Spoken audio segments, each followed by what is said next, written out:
കാലിന് ഇടയ്ക്കിടയ്ക്ക് ഇങ്ങനെ നീര് വരിക, അതേപോലെ മിക്ക ആളുകൾക്ക് വരുന്നൊരു കംപ്ലൈൻ്റാണ് കാലിൻ്റെ കളർ ഇങ്ങനെ മെല്ലെ മെല്ലെ എന്ത് ചെയ്യും, മാറിക്കൊണ്ടേയിരിക്കും. അത് കാലങ്ങളായിട്ട് പല മരുന്ന് തേച്ചിട്ടും പല ഡോക്ടർമാരെ കണ്ടിട്ടൊന്നും മാറുന്നില്ല എന്നുള്ള കംപ്ലൈൻറ്റ് പല ആളുകളും പറയാറുണ്ട്. ഇങ്ങനെയുള്ള ആളുകൾ നിർബന്ധമായിട്ട് ശ്രദ്ധിക്കേണ്ടത് ഇത് പല കാരണങ്ങൾ കൊണ്ടുണ്ടാകും. ഇത് മോസ്റ്റ്ലി അബൌട്ട് 90% വരുന്ന അതിലധികം വരുന്ന കേസുകളും ഇതിൻ്റെ ഒരു പ്രധാന കാരണം എന്ന് പറയുന്നത് വെരിക്കോസ് വെയിൻ ആണ്. അപ്പോൾ ആക്ച്വലി വെരിക്കോസ് വെയിൻ എന്താണെന്നുള്ളതും അതുകൊണ്ട് എന്തൊക്കെ പ്രയാസങ്ങൾ കാലിനും ശരീരത്തിനും മുഴുവൻ എന്തൊക്കെ ഉണ്ടാകും എന്നുള്ളത് നമ്മൾ നിർബന്ധമായിട്ടും അറിഞ്ഞിരിക്കണം. അപ്പോൾ ഇന്ന് നമ്മൾ ഡിസ്കസ് ചെയ്യാൻ പോകുന്ന വിഷയം, നമ്മുടെ ശരീരത്തിൽ വെരിക്കോസ് വെയിൻ ഉണ്ടാകുന്നുണ്ടെങ്കിൽ അതെങ്ങനെ നമുക്ക് പ്രിവെൻറ്റ് ചെയ്യാൻ കഴിയും, അതിൻ്റെ ഒരു കോംപ്ലിക്കേഷൻ, അത് കൂടിക്കഴിഞ്ഞാൽ എന്തൊക്കെ പ്രയാസങ്ങൾ ഉണ്ടാകും തുടങ്ങിയ വിഷയങ്ങളാണ് ഇന്ന് നമ്മളിവിടെ ഡിസ്കസ് ചെയ്യാൻ പോകുന്നത്. ഞാൻ doctor Siraj, medical officer QNB hospital Koduvally.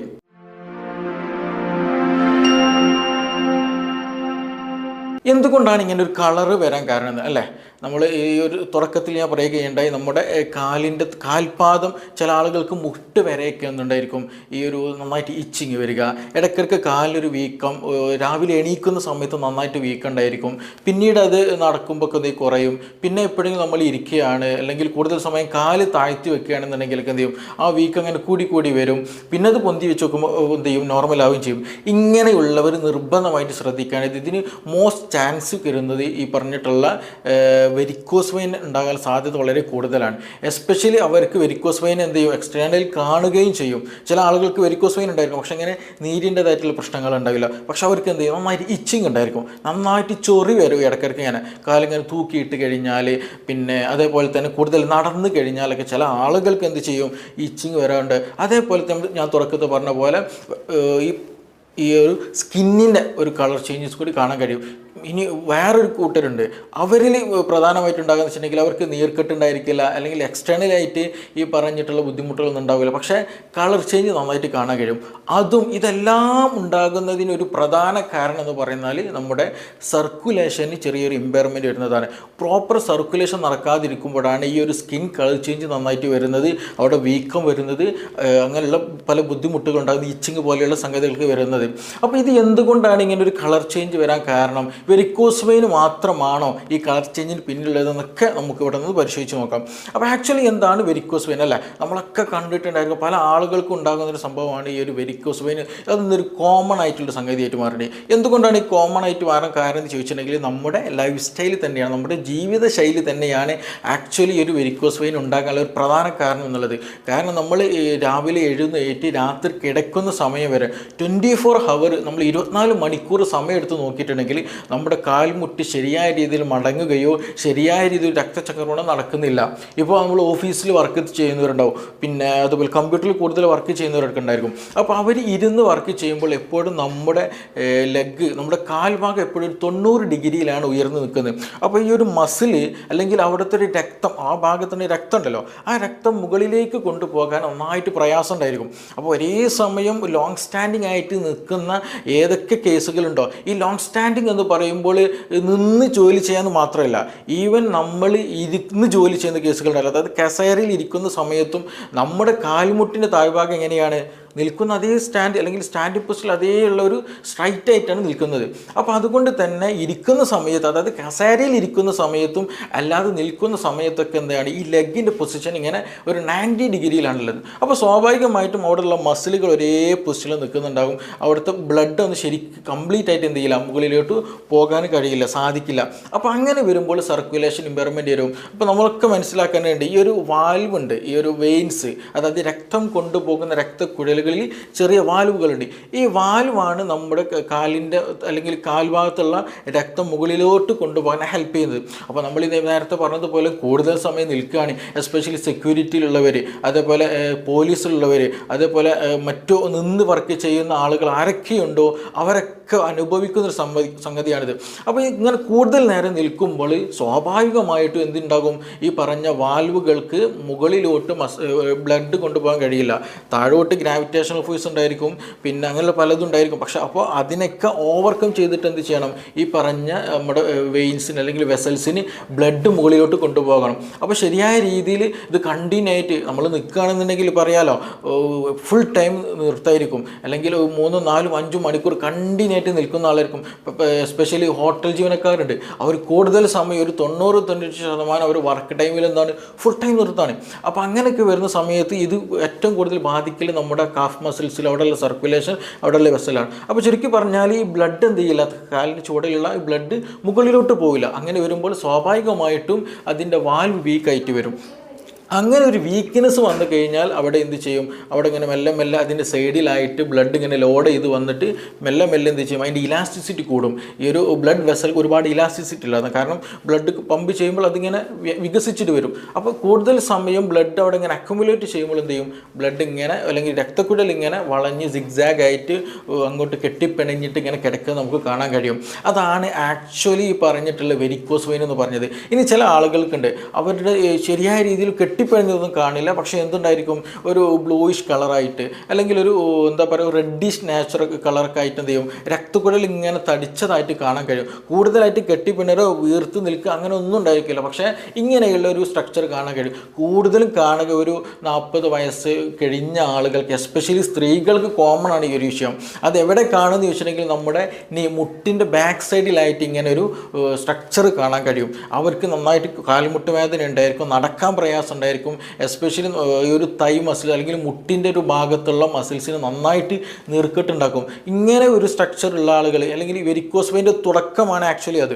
അപ്പോൾ അങ്ങനെ ഒരു വെരിക്കോസ് വെയിൻ്റെ തുടക്കം ആ ഭാഗങ്ങളിലുള്ളവർക്ക് ഈ പറഞ്ഞതുപോലെ സ്റ്റെപ്പ് ഇറങ്ങാൻ നന്നായിട്ട് പ്രയാസം ഉണ്ടായിരിക്കും, കയറാൻ വല്ലാത്ത പ്രയാസം ഉണ്ടായിരിക്കും, ബുദ്ധിമുട്ടുണ്ടായിരിക്കും. പക്ഷേ കൂടുതൽ എന്തായിരിക്കും, ഇറങ്ങാനായിരിക്കും പ്രയാസം ഉണ്ടാവില്ല. കാരണം ഇറങ്ങുന്ന സമയത്ത് നമ്മുടെ ഒരു നീ ഭാഗത്തുള്ള മസിൽസ് ഒന്നും കൂടെ ഒരു ബ്രേക്കിംഗ് ആക്ഷൻ ആണല്ലോ. നമ്മളൊരു സ്റ്റെപ്പിൽ നിന്ന് താഴോട്ട് ഇറങ്ങുമ്പോൾ എന്താണ് വീഴാതിരിക്കാൻ നമ്മൾ സ്വാഭാവികമായിട്ട് ഒരു ബ്രേക്കിംഗ് ആക്ഷനിലാണ് നമ്മൾ ഇറങ്ങൽ.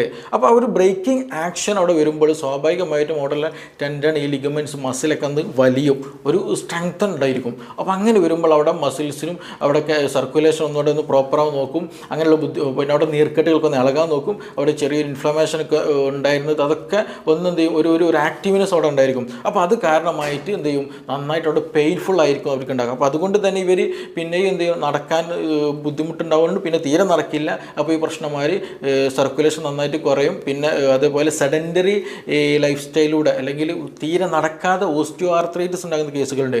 അപ്പോൾ ഇങ്ങനെ ഒരു വെരിക്കോസ് വെയിന് ഈ പറഞ്ഞ കാൽമുട്ടിൻ്റെ വേഗത്തായിട്ട് കൂടുതൽ ആളുകൾ കാണുന്നുണ്ടെങ്കിൽ അവർ ഗ്രാജ്വലി അവരുടെ മുട്ടിലേക്ക് നിന്നുള്ള കാൽസ്യത്തിൻ്റെ അളവ് കുറയും, ഫോസ്ഫറസിൻ്റെ അളവ് കുറയും. അങ്ങനെയുള്ള പല മുട്ടുവേദന റിലേറ്റഡ് ആയിട്ടുള്ള മുട്ട് റിലേറ്റഡ് ആയിട്ടുള്ള പല അസുഖങ്ങൾ അവർക്കുണ്ടായിരിക്കും. ആക്ച്വലി ഞാൻ വീണ്ടും പറയുകയാണ്, വെരിക്കോസ് വെയിൻ്റെ തുടക്കം അല്ലെങ്കിൽ വെരിക്കോസ് വെയിന് കാൽമുട്ടിൻ്റെ ഒരു ഭാഗത്തുള്ളവർക്കാണ് കൂടുതലായിട്ട് ഉണ്ടാകാറുള്ളത്. ഇനി ഒരു കൂട്ടരുണ്ട്, അവർക്ക് കൂടുതലായിട്ടൊരു പ്രശ്നം എന്ന് വെച്ചിട്ടുണ്ടെങ്കിൽ കാൽപാദത്തിന് അല്ലെങ്കിൽ ഞെരിയാണിയുടെ ഭാഗം ഉണ്ടല്ലോ, ആ ഒരു ഭാഗത്തായിരിക്കും കൂടുതൽ പ്രശ്നം. ഞാൻ തുടക്കത്ത് പറഞ്ഞതുപോലെ നല്ല കളർ മാറ്റം, നല്ല ബ്ലാക്കിഷ് ആയിട്ടുള്ള കളർ ഉണ്ടായിരിക്കും. അത് വെരിക്കോസ് വെയിൻ്റെ കാരണം കൊണ്ട് മാത്രമല്ല, 2 കാരണം കൊണ്ട് എന്ത് ചെയ്യും, ഈ കളർ മാറ്റം ഉണ്ടാകും. സർക്കുലേഷൻ ഇമ്പയർമെൻറ്റ് കൊണ്ട് ഉണ്ടാകുന്നതാണ്. പക്ഷേ 2 റീസണുകളുണ്ട് പ്രധാനമായിട്ടും. ഒന്ന് ഈ പറഞ്ഞതുപോലെ വെരിക്കോസ് വെയിൻ കൂടുതൽ ഒരുപാട് കാലമായിട്ട് വെരിക്കോസ് വെയിൻ ഉണ്ട്, ഡോക്ടറൊന്നും കാണിച്ചിട്ടില്ല, വേറെ ട്രീറ്റ്മെൻ്റ് ഒന്നും എടുത്തിട്ടില്ല, അതിങ്ങനെ കൊണ്ട് നടന്ന് ഇടയ്ക്കൊരു ഇച്ചിങ്ങൊക്കെ ഉണ്ടായിരിക്കും, ഇടയ്ക്കൊരു നീര് വരും, പിന്നെ അതങ്ങോട്ട് പോകും. പക്ഷേ ഇതെന്ത് ചെയ്യും, ഈ സർക്കുലേഷൻ അതായത് നമ്മുടെ ഏറ്റവും പുറമേയുള്ള സർക്കുലേഷൻ ഉണ്ട്, അതായത് വലിയ രക്തക്കുഴലിൽ നിന്ന് ചെറിയ രക്തക്കുഴലിലേക്ക് പോകും, പിന്നെ ഇതിന് വേറെ അങ്ങനെ ഏറ്റവും മൈന്യൂട്ടായ കാപ്പില്ലറീസ് എന്ന് പറയുന്ന ചെറിയ മില്ലിമീറ്റർ സൈസുകൾ വരുന്ന ചെറിയ കുഴലുകളുണ്ട്. അപ്പോൾ നമ്മൾ ഈ എന്താ ഈ സർക്കുലേഷൻ അവിടെയൊക്കെ ബ്ലോക്കഡ് ആയി പോകും. ഈ വെരിക്കോസ് വെയിൻ കൂടുതൽ കാലം നമ്മുടെ രക്തം ശരിയായ രീതിയിൽ കാലിൽ നിന്ന് മുകളിലോട്ട് പോകാതിരിക്കുമ്പോൾ ഈ രക്തം അവിടെ ലോഡായിട്ട് എന്ത് ചെയ്യും, ഈ ചെറിയ കാപ്പില്ലറീസ് ചെറിയ കുഴലുകളിലൊക്കെ നമ്മുടെ കണ്ണുകൊണ്ടൊന്നും കാണാൻ കഴിയില്ല. അപ്പോൾ അവിടെയൊക്കെ എന്ത് ചെയ്യും, ഈ രക്തം ലോഡായി കഴിഞ്ഞിട്ട് ഒരു സർക്കുലേഷൻ പ്രോപ്പറായി നടക്കില്ല. അങ്ങനെ വരുമ്പോൾ ഗ്രാജ്വലി അവിടെയുള്ള കളേഴ്സൊക്കെ അല്ലെങ്കിൽ ആ സ്കിന്നിൻ്റെ കളറൊക്കെ മാറി തുടങ്ങും, ചെറിയ ചൊറിയും കാര്യങ്ങളൊക്കെ ഉണ്ടായിരിക്കും. രണ്ടാമത് ഇതേ ഒരു കേസ് വരുന്ന ആളെന്ന് വെച്ചിട്ടുണ്ടെങ്കിൽ ഒന്ന് ഡയബറ്റിക് കേസിലാണ്. അതായത് ക്രോണിക് ആയിട്ട് നല്ല ഈ പറഞ്ഞ ഡയബറ്റിക്കിൻ്റെ കേസാണെങ്കിൽ പ്രമേഹമുണ്ട്, കൂടുതലായിട്ട് മെഡിസിനൊക്കെ എടുക്കുന്നുണ്ട്, അങ്ങനെയുള്ളവർക്കും ഇതേ ഒരു എന്താ പറയുക വാസ്കുലർ ഡിസീസുകൾ കാണാറുണ്ട്.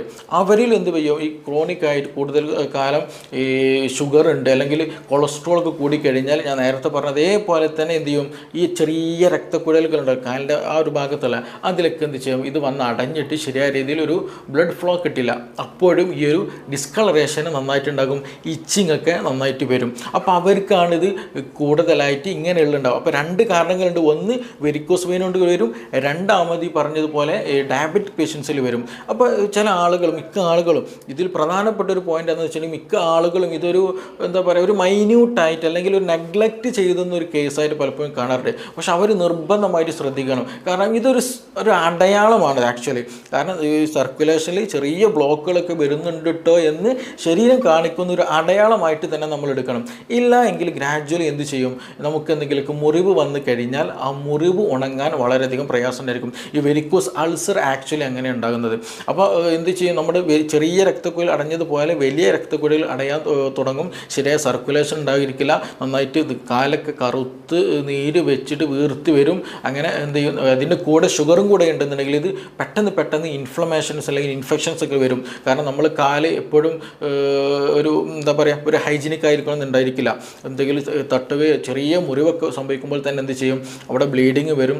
ബ്ലീഡിങ് ഉണ്ട് കഴിഞ്ഞാൽ സ്വാഭാവികമായിട്ടൊരു ഇൻഫെക്ഷൻ വരും. പക്ഷേ എവിടെ ബോഡിയിൽ ഇൻഫെക്ഷൻ വന്നാൽ എന്ത് ചെയ്യും, നമ്മുടെ രക്തം അവിടെ എത്തിയിട്ട് അവിടെ രക്തം ബ്ലീഡിങ് നിർത്തിയിട്ട് അവിടെ മറ്റേ ആൻറ്റി ഇൻഫ്ലമേറ്ററി ആക്ഷൻസ് ഒക്കെ ഉണ്ടാക്കി എന്ത് ചെയ്യും, അത് ഹീലിംഗ് ഒരു പ്രോസസ്സ് അവിടെ നടന്നുകൊണ്ടിരിക്കും. പക്ഷേ വെരിക്കോസ് വെയിൻ ക്രോണിക് ആയിട്ടുള്ള ആളുകൾ അല്ലെങ്കിൽ ഡയബറ്റിക് ക്രോണിക് ആയിട്ടുള്ള ആളുകൾക്ക് എന്താ സംഭവിക്കാന്ന് വെച്ചാൽ ഈ ഒരു സർക്കുലേഷൻ നേരത്തെ പറഞ്ഞല്ലോ, ആ സർക്കുലേഷൻ ബ്ലോക്ക് ആയത് കൊണ്ട് തന്നെ എന്ത് ചെയ്യുന്നില്ല, ബ്ലഡ് അവിടേക്ക് എത്തുന്നില്ല. അപ്പോൾ എന്തെങ്കിലും ഒരു ചെറിയൊരു മുറിപ്പാട് മാത്രം മതി, അവിടെ എന്തുണ്ടായിരിക്കും ഇൻഫ്ലമേഷൻ, പെട്ടെന്ന് ബാക്ടീരിയാസ് എന്ത് ചെയ്യും അതിലേക്ക് എൻട്രി ചെയ്യും. അപ്പോൾ അവിടെ ഒരു ഹീലിംഗ് പ്രോസസ്സിലേക്ക് വേണ്ടിയിട്ടുള്ള പുതിയൊരു എന്താ പറയുക നല്ല ആക്റ്റീവായിട്ടുള്ള ബ്ലഡ് അവിടേക്ക് എത്തില്ല, അല്ലെങ്കിൽ നല്ലൊരു സർക്കുലേഷൻ അവിടേക്ക് എത്തില്ല. അങ്ങനെ വരുമ്പോൾ എന്താണ്, ആ ഇൻഫെക്ഷൻ ഗ്രാജ്വലി ഇൻക്രീസ് ആയിട്ട് അവിടെ നല്ല പസ് ഫോർമേഷൻ നടക്കും, നന്നായിട്ട് ചലവും നീരൊക്കെ ഒലിച്ചിറങ്ങും, മുറിവ് ഉണങ്ങിയില്ല, പിന്നെ നമ്മൾ മുറിവ് കെട്ടിക്കൊണ്ടിരിക്കും. അങ്ങനെ പല അസ്വസ്ഥതകളും പല ക്രോണിക് കണ്ടീഷനിലേക്ക് എന്ത് ചെയ്യും അത് നയിക്കുമെന്നുള്ളതാണ്.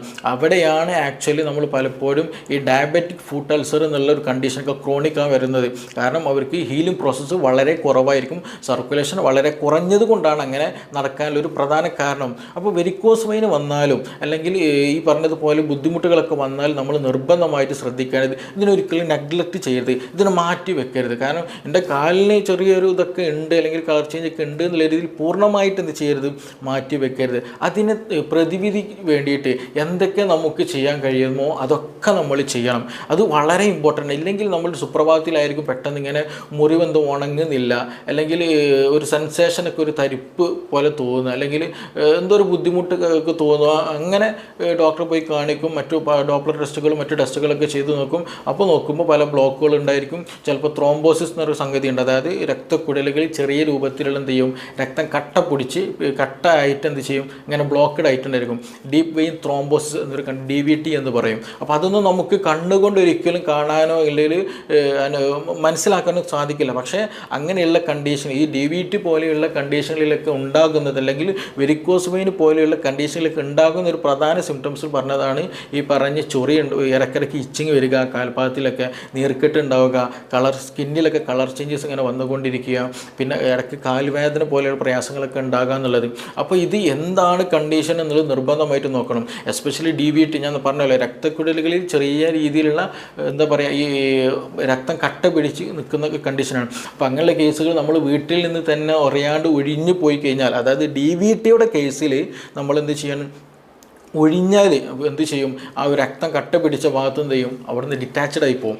ആ രക്തക്കുഴലിൽ നിന്ന് ഡിറ്റാച്ച്ഡ് ആയിട്ട് അവിടെ നിന്ന് വേർപെട്ടിട്ട് എന്ത് ചെയ്യും രക്തത്തിലൂടെ ഇപ്പോൾ നമ്മുടെ കാലിൻ്റെ ഭാഗത്ത് അല്ലെങ്കിൽ തുടയുടെ കാൽമുട്ടിൻ്റെ ഭാഗത്തായിട്ട് DVTയുടെ ഒരു കംപ്ലയിൻ്റ് ഉണ്ടെന്ന് വെക്കാം. അപ്പോൾ നമ്മൾ അമിതമായിട്ട് തെറാപ്പിയും കാര്യങ്ങളൊക്കെ ചെയ്യാണ്, എന്താണ് റീസൺ എന്ന് പോലും നോക്കാണ്ട് വെറുതെ ചെയ്യാണ്. അപ്പോൾ അങ്ങനെയൊക്കെ ചെയ്ത് കഴിഞ്ഞാൽ എന്താ സംഭവിക്കാം, ഈ അതിൻ്റെ ഉള്ളിലുള്ള ഈ രക്തക്കുഴലിൽ ഉള്ളിലുള്ള ഈ രക്തക്കട്ടയുണ്ടല്ലോ അതെന്ത് ചെയ്യും, ആ രക്തത്തിൻ്റെ കൂടെ ഇങ്ങനെ പാസ് ചെയ്യും, അതിങ്ങനെ ശരീരത്തിൻ്റെ പല ഭാഗത്ത് പാസ് ചെയ്യും. അത് എവിടെയെങ്കിലും പോയി അടഞ്ഞു നിന്നാൽ, എസ്പെഷ്യലി നമ്മുടെ ബ്രെയിനിൽ പോയിട്ടാണെന്നുണ്ടെങ്കിൽ, ബ്രെയിനെ സംബന്ധിച്ചുള്ള ഏറ്റവും മൈന്യൂട്ടായിട്ടുള്ള സർക്കുലേഷൻ നടക്കുന്ന ഒരു സ്പേസാണ് ബ്രെയിൻ എന്ന് പറയുന്നത്. അപ്പോൾ അവിടെയൊക്കെ പോയിട്ട് പറഞ്ഞ് ചെറിയ രക്തക്കട്ടകൾ അവിടെ പോയി അടഞ്ഞു വന്നാൽ സ്ട്രോക്ക് സംഭവിക്കും. ഇനി അതല്ലാതെ പോകുന്ന നമ്മുടെ ഹൃദയത്തിലേക്കാണെന്നുണ്ടെങ്കിൽ സ്വാഭാവികമായിട്ടും എന്ത് ചെയ്യും, ഹാർട്ട് അറ്റാക്ക് പോലെയുള്ള പ്രശ്നങ്ങൾ ഉണ്ടായിരിക്കും. ഒരു പ്രശ്നം ഉണ്ടായിരിക്കില്ല, മറ്റു പല സിംറ്റംസ് ഉണ്ടായിരിക്കില്ല, മറ്റു ബുദ്ധിമുട്ടുകളൊന്നും ഉണ്ടായിരിക്കില്ല. പക്ഷേ നമ്മൾ പോലും അറിയാണ്ട് എന്ത് ചെയ്ത് പോവാണ്, ഇങ്ങനെയുള്ള അസുഖത്തിലേക്ക് പെട്ടെന്ന് എത്തിപ്പോവാണ്. അപ്പോൾ ഇത് പലതും ശരീരം കാണിക്കുന്ന ഓരോ സിഗ്നലുകളായിട്ട് തന്നെ നമ്മൾ എന്ത് ചെയ്യണം, ഇതിനെ സ്വീകരിക്കണം, അതിനെ പരിഗണിക്കണം, അതിന് വേണ്ട രീതിയിലുള്ള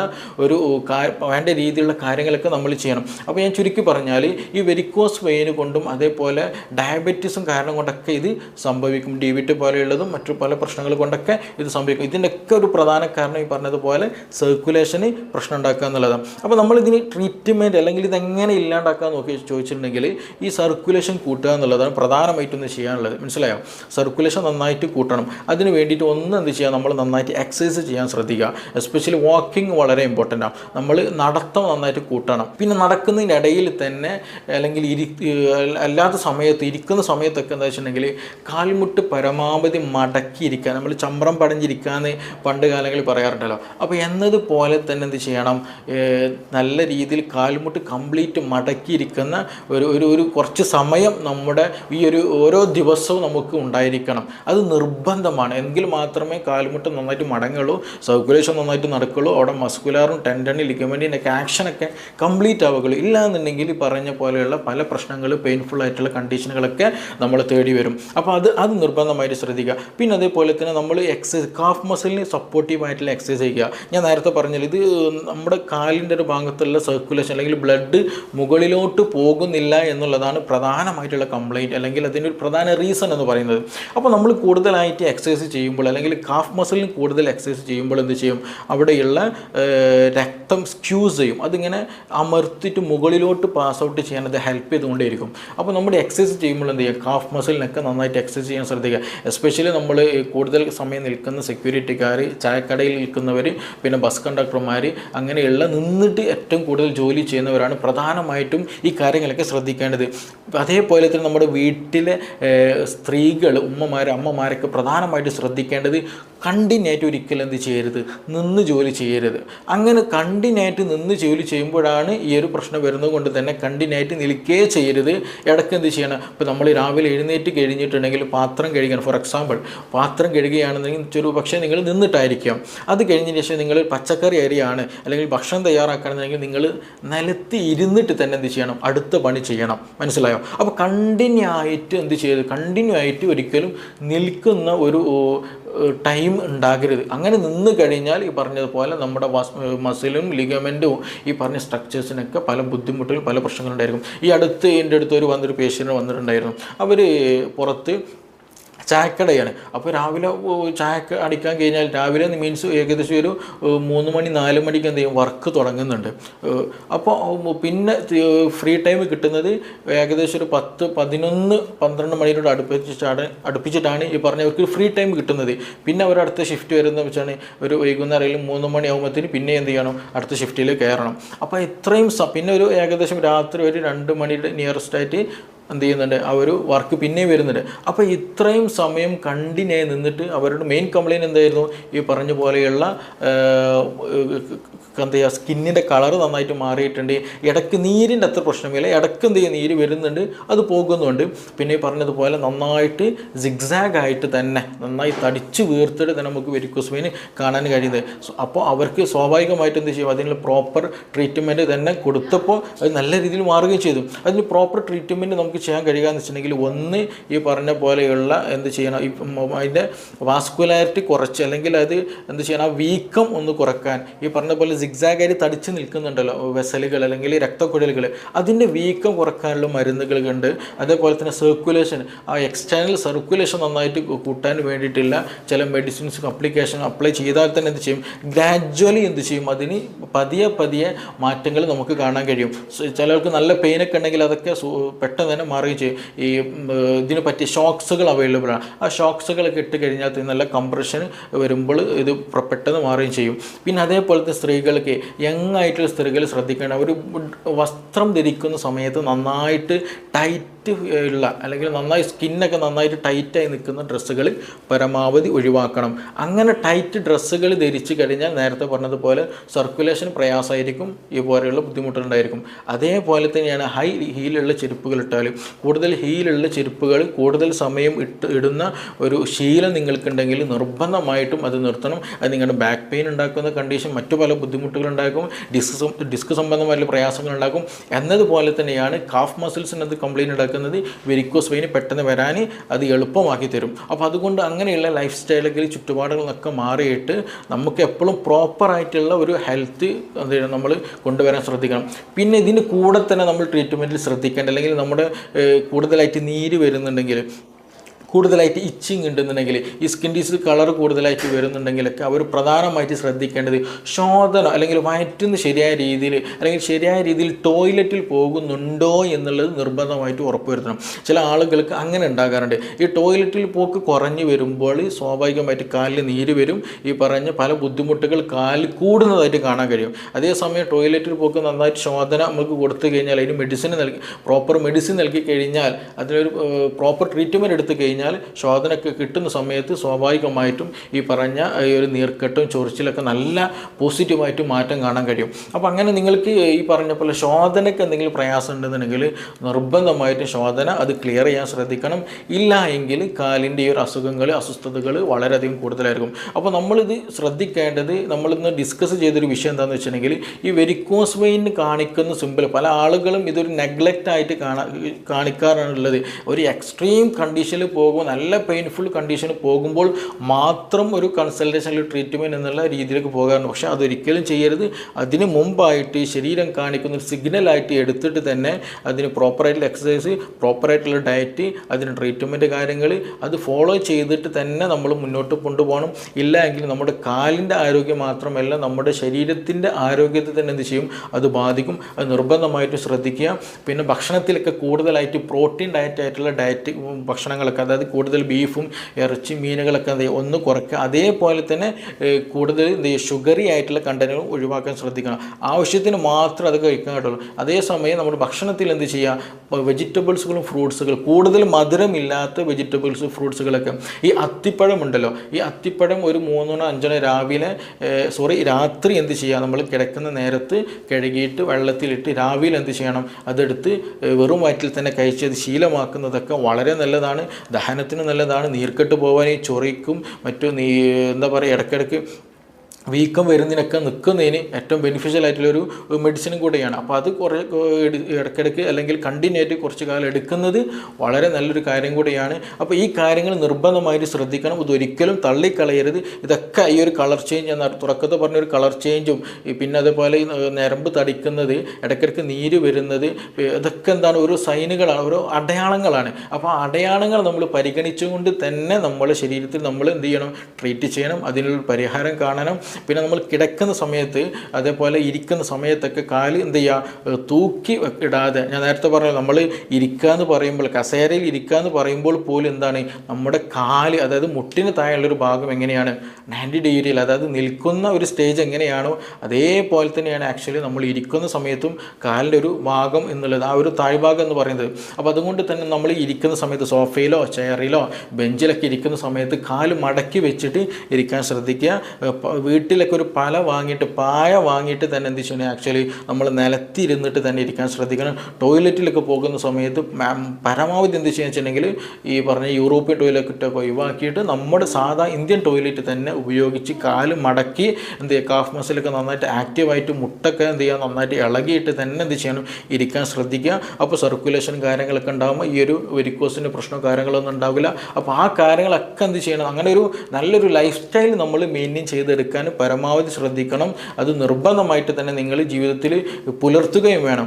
ഓക്കെ. അപ്പോൾ ഇനി ഇതുമായി ബന്ധപ്പെട്ട് നിങ്ങൾക്ക് എന്തെങ്കിലും അറിയാനുണ്ടെങ്കിൽ, ഇത് എങ്ങനെ മെഡിസിൻ എടുക്കും, ഇത് കൂടുതലും മെഡിസിൻ എടുക്കണ്ടോ എന്നൊക്കെ പല സംശയങ്ങൾ ചിലപ്പോൾ നിങ്ങൾക്ക് ഉണ്ടായിരിക്കും. അങ്ങനെ എന്തെങ്കിലും സംശയങ്ങൾ കൂടുതലായിട്ട് എന്തെങ്കിലുമൊക്കെ അറിയണമെന്നുണ്ടെങ്കിൽ എന്ത് ചെയ്യുക, നിങ്ങൾക്ക് ഈ താഴെ തന്നിട്ടുള്ള നമ്പറിലൊന്ന് കോൺടാക്റ്റ് ചെയ്യുക. ഓക്കെ. നമുക്കിനി മറ്റൊരു വിഷയം ബന്ധപ്പെട്ടിട്ട് വീണ്ടും കാണാം. Thank you.